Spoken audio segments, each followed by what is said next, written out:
But is there something na hindi mo makakalimutan? Isang hate comment talaga na like up to this day, ang hapde. Ako wala. Feeling ko natatawa lang ako pag may wait. Like for example, yung comment sa amin, etong apat na to nagparitoke, gano'n. Yung parang set, yung siya, bundle daw. Bundle daw, nagparitoke kami guys, gano'n. Parang natatawa lang ako guys. Buy to take two, gano'n. Gano'n siya. 2 plus 2.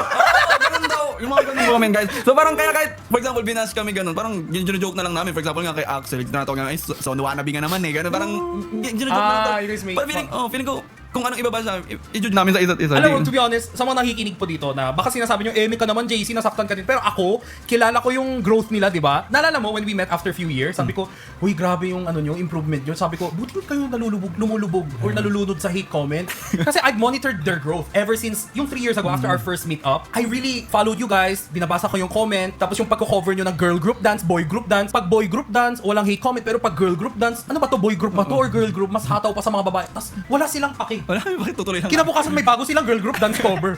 Tapos doon ko na-realize, yung tibay nitong mga to. Hanggat ngayon na nagagawa namin you owned up to it. Now you guys have your own solid fandom. Sabi ko, wow, ang galing talaga ng Aja. Ang tibay nila.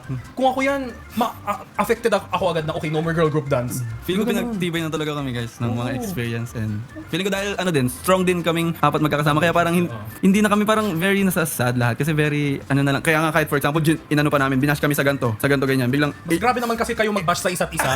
Ganon din ako. Nakita mo yung bunga ko ng cameraman ko, di ba? Wala daw akong anggulo kasi bilog naman daw ako.